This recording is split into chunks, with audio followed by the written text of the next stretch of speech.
Imagine, the refrigerator's late-night glow fills the room. It's a call, a lure for a midnight meal. There's a deep craving, an unquenchable thirst. The urge builds up, it's consuming, the temptation is a vivid image, making resistance seem impossible. But what if there's an answer, a way to withstand this strong pull without giving in? This is urge surfing. Imagine an urge as a wave in the ocean. It burgeons subtly, a mere disturbance. Gradually it manifests itself, evolving from a gentle ripple to a mighty wave. An indomitable force, it gains momentum, appearing insurmountable. Yet just as it reaches its pinnacle, it breaks. The energy dissipates, wave recedes, leaving behind a calm surface. Urge surfing, a skill many strive to master, is the art these waves without succumbing to their might. It's about acknowledging and riding out an urge without giving in to. Recognizing the urge is the initial step in this journey. It's akin to discovering a minor disturbance in a vast engulfing sea. You become aware of it. Affirm its presence in your sea of thoughts and emotions. There's no necessity to oppose or dismiss it. This urge, integral aspect of the human condition, a fragment of our emotional panorama. It's unobtrusively in the backdrop of our existence, and that's perfectly acceptable. This urge doesn't require suppression or denial. It's a natural, inherent part of our humanity, a stitch in the fabric of our lives. Remember, it's okay. It's a typical aspect of being human, and its recognition leads to acceptance. Notice the ripple, acknowledge it, and then let it be. No judgment, no critique, just acceptance. Emotions are natural and human. We have our moments of weakness. This is part of who we are. This moment is a sanctuary for your feelings. It's a place for them to exist and to be understood. This is a safe space for your urges to exist. Now observe the urge, feel it, perceive it as a unique sensory occurrence. Where does this sensation reside inside you? What kind of thoughts does it conjure? Does it connect to any particular memories or concepts? What about emotions? What types of feelings it evoke? Fear, excitement, or anticipation? Try to delve deeply into these emotions, but remember, do not surrender to the authority of meant to explore, experience, and understand these sensations. Not be controlled by them. Be a witness to the urge, not a participant. Next, we ride the urge. Imagine yourself on a surfboard facing a mammoth wave. Steadfast, your senses on high alert, you confront the pulsing force.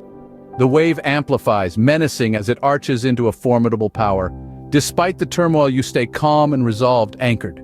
Choosing accord over defiance, you align with its beat, surfing it down. It's not battling the wave, but pacing with it.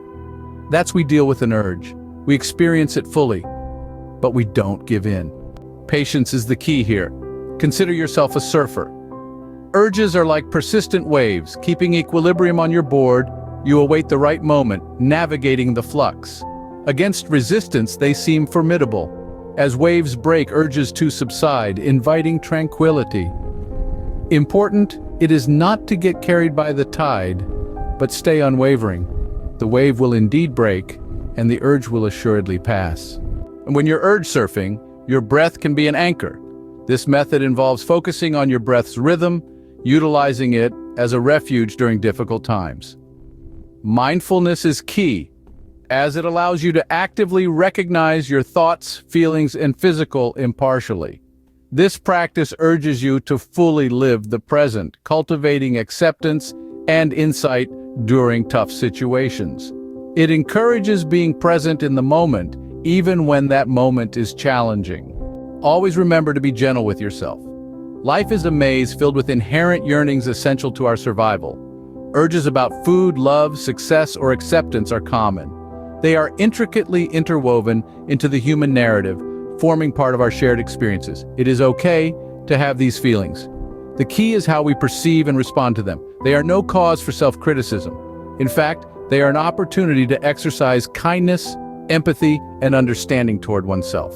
Choose to treat yourself with kindness and understanding. If the waves feel too big, too powerful, reach out for support. In moments of distress, it's okay to seek help. Therapists and support groups exist to aid you. They offer empathy and coping mechanisms. Asking for help represents your resilience. It's a brave act in your struggle. So when the waves become too big, when they seem too powerful, remember to reach out for support. Therapists, counselors, and support groups are there to help you navigate these waters. Urge surfing combats cravings to impulsive anger.